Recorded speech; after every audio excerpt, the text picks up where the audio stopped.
Okay. Welcome, folks. We continue with our Mimer Hasidic discourse, Pod of Shalom, redeemed in peace. So, how do you get redeemed in a peaceful manner?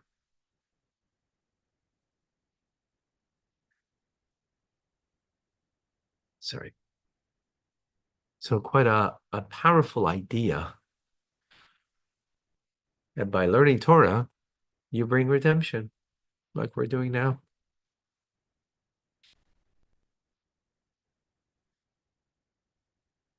And you bring a refinement that brings peace. Peace means there's two entities that are in conflict, and refinement brings those two entities into a peaceful state. So what's going on in Israel? We need those who are on the ground protecting the Jewish people. You also need those that are studying Torah because it brings redemption in a peaceful manner. As a matter of fact, through the Torah study,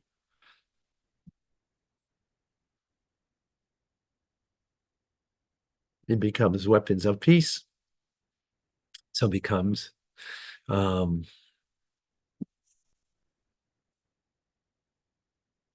less that you need to do with a gun.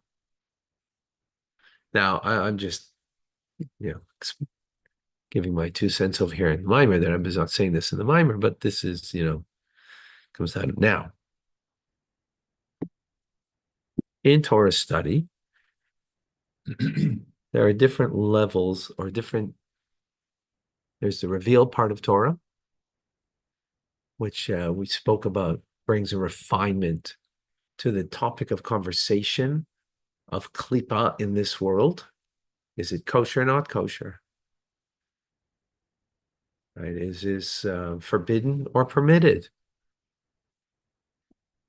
So the discussion in Torah brings a refinement in trying to figure out what, adjudicating the law. Something that we spoke about. As opposed to when you study Tanya, you study the mystical dimension of Torah, excuse me. Just a little stuffed.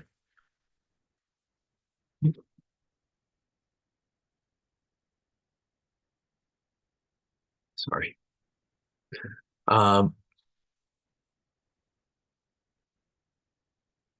Yeah, so when you're studying the internal aspect of the Torah, you're studying about godliness itself.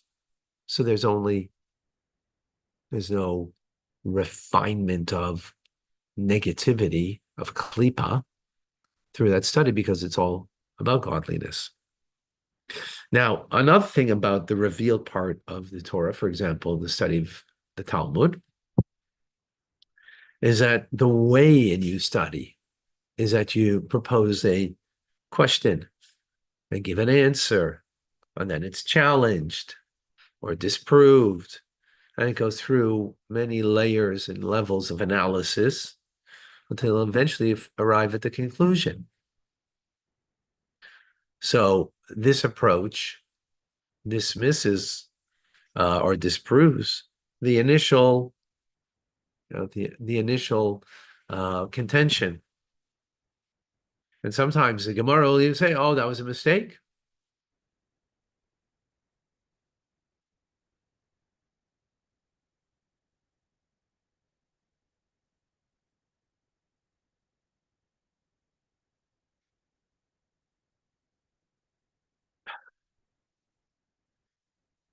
It's King David studied a lot of Torah. and he spilled a lot of blood. That's why he didn't get to build the Holy Temple. His son, King Solomon, Shlomo Melech, did. But spilling blood also is a metaphor for that you worked really hard in study of Torah, of the revealed parts of Torah, in a sense, spilling your own blood, right? In the sense that you work hard that, it's like if you ever worked hard on something, you feel like oh, put me through death, right? Figure of speech, because of how wrung out you are, right? So there's a level of studying Torah with the questions and answers and going back. You get wrung out. It's like spilling blood. So that's the metaphor of this idea.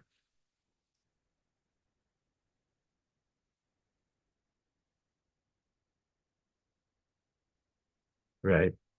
That's again the revealed parts of Torah that you need to battle with it. That's the point. Right. Because when you have a question, well, then you need an answer. And then when you give an answer and you are not satisfied and you challenge it and maybe even, disprove the answer, then you need another answer. Right? Back and forth, right?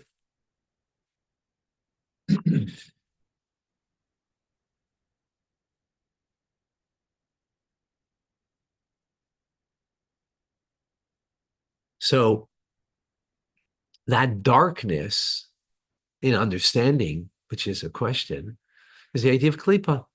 So you're fighting with the klipa to shatter the shell so you can get the truth of the teachings. Got it?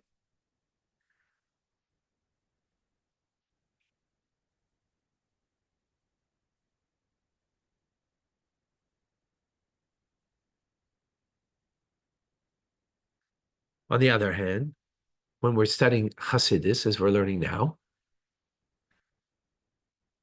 which represents the ultimate refinement through peace, there isn't questions and arguments.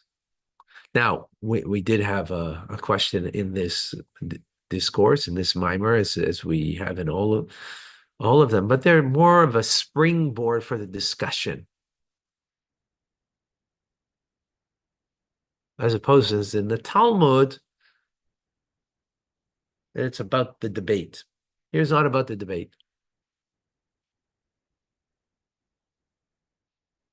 So here there's no question.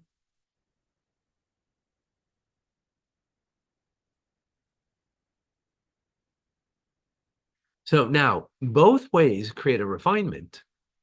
One is through a greater struggle because you have a darkness, which is a question, right? How's that darkness? Because if you had the answer, then you would see the light, which is fine. It's not a problem. This world is full of darkness. Then you seek the light. That's what's important, meaning seek an answer. And then there is, as we said, through the internal aspect of the teachings of Torah, where you don't have to struggle. The refinement sort of more automatic.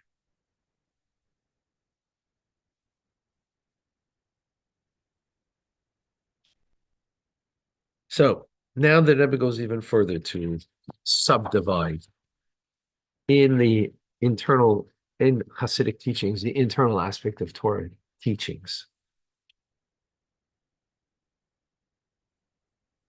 There is, like we're learning now, learning in a manner that you comprehend the concept,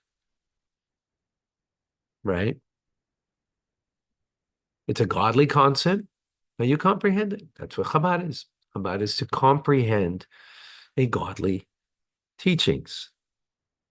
Another way is which will be in the times of Mashiach. It says Mashiach will teach us through sight. What does that mean? He's going to teach us abstract, godly ideas that are tangible and real to the person. They're tangible. They're real. When I bang my hand on the table, it makes a noise. That's real. Made a sound. I felt it on my fist. Mashiach will come. And now what the teachings that we have, we can comprehend it. And we might see it somewhat in our mind's eye, but we don't see it with our physical eye. Mashiach will show this to us.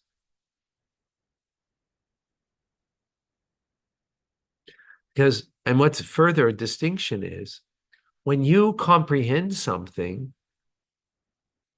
tomorrow, that comprehension may not be so strong.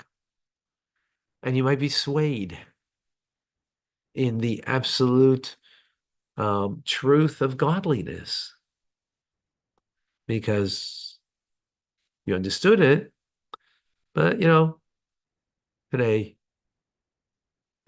something happened and all of a sudden you get swayed and you don't understand it the same way, right?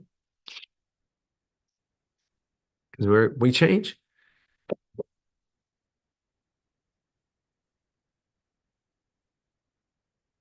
But when you see something, there's no changing. You saw what happened, right? Someone wants to kind of come and convince you that, we're learning now Rambam.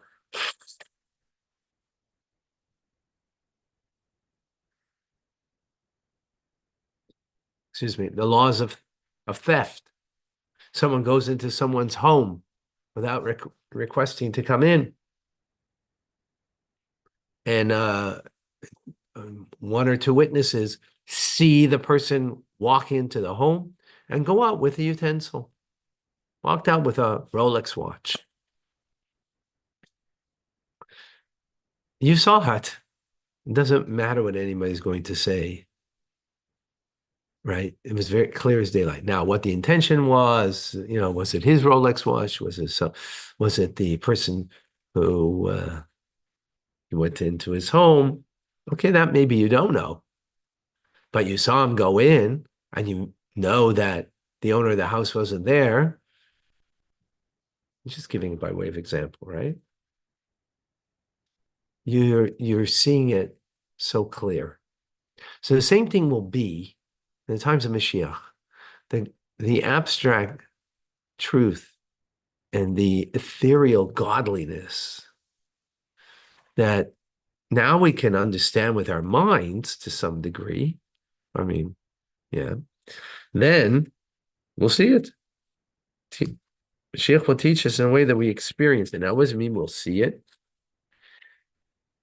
It doesn't mean that, God becomes physical.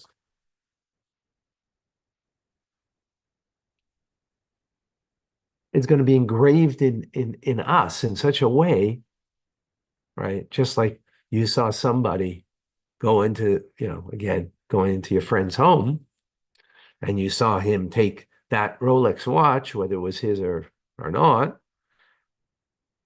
That's, or,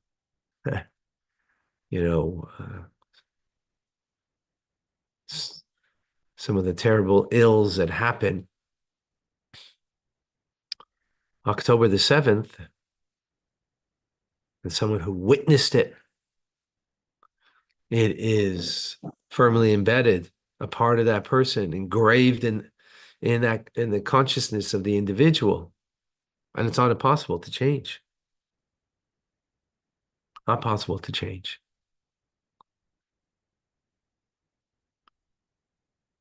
So what do we have over here?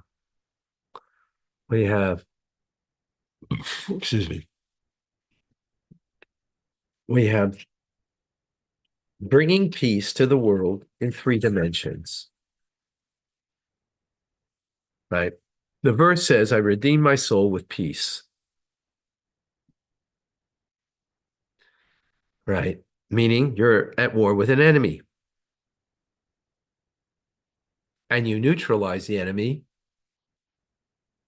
in a peaceful manner, right? And in that, there's 3 dimensions. The ultimate will be in the times of Mashiach, redemption through peace, right?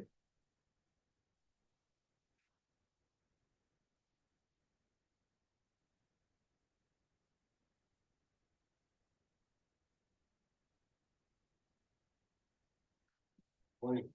Oh, good morning. Baruch haba. So you can redeem,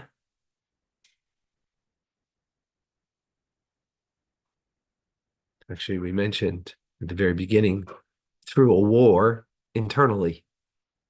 That's prayer. That's a war that goes on inside of the person.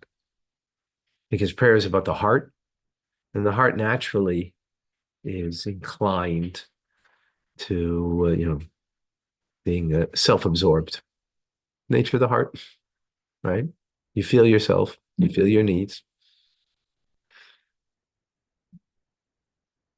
And here we're talking about the 3 dimensions in the study of Torah that brings redemption in peace.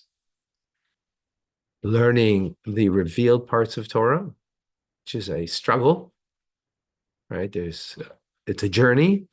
You start with a question because it's not so clear, come up with an answer, it may be refuted. You go back and forth, and it can be a very, engaged process.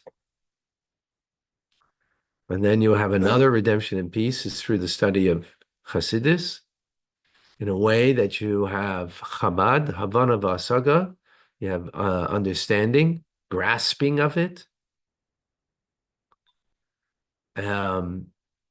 There's it, and it's without questions, meaning you have questions when there's a darkness. Darkness is klipa, is a shell that covers over the divine.